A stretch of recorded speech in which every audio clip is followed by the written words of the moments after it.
Ang hirap magpasalamat sa gitna ng pagsubok.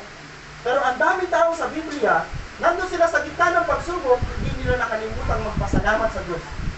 Sa gitna ng kawalan ng kahirapan, kaya mo pa bang humingi ng pagsabi sa Lord salamat? Next, sakit o karamdaman okay sa pag-uusig.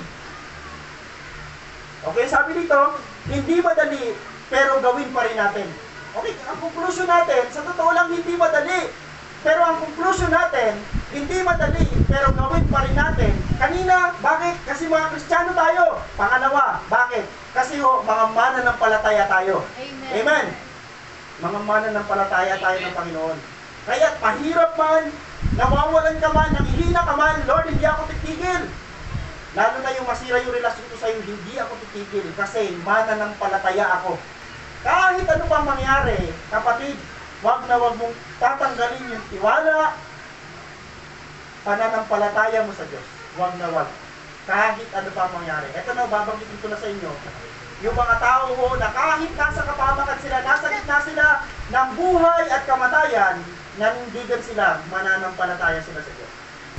Ganon sila katapang kasi ang kanilang pananampalataya wala sa tao. Nasaan? Nasa Diyos. Sa pag-aantay natin, ano ang dinidevelop?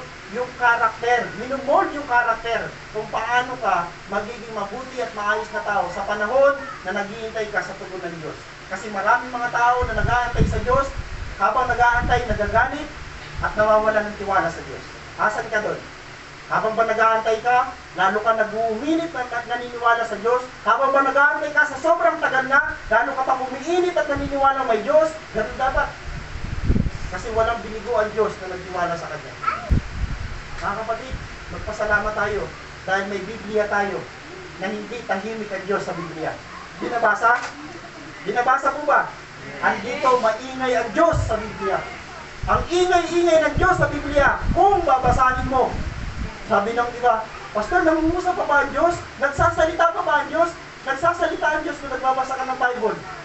Kasi eto na.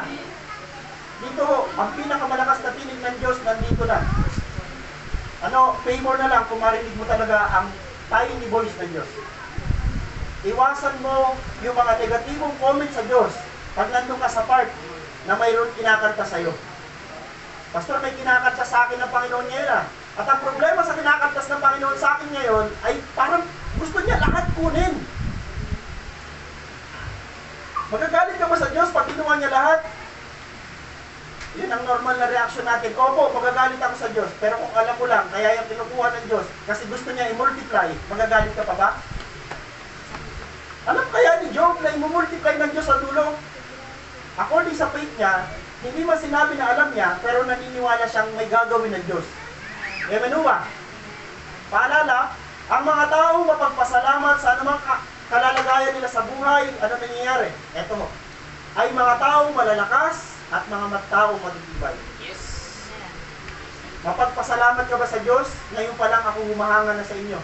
Kasi ang tawag sa inyo, mga taong malalakas, mga taong matitibay, para kayong sila, Shadrach, Meshach, at Abednego. At sa napakarami pa mga bayani mo ng pananampalataya sa Biblia, kagaya na tayo nila, kung lagi tayo nagpapasalamat sa Diyos. Sila ang mga taong nakapagpapatuloy, at syempre dahil nagpapatuloy, sila yung mga taong nagtatagumpay. Gusto mo magtagumpay? Magpatuloy ka lang. Ang susi ng lahat ng bagay, sa maliit at sa malalaking mga bagay, ay pagtutuloy-tuloy. Okay, last. Matuto tayong maging mapagpasalamat sa ating Panginoon Diyos, anuman ang ating kalalagayan sa buhay. I-apply mo natin ito. Matuto tayong masiyahan, tumanggap, at manampalataya sa Diyos, anuman ang mangyari. Yan ang ating conclusion. Yan tayo nagtapos. Amen no? Then last, na hamon. Be thankful in all circumstances. Palapakan po natin ang Panginoon.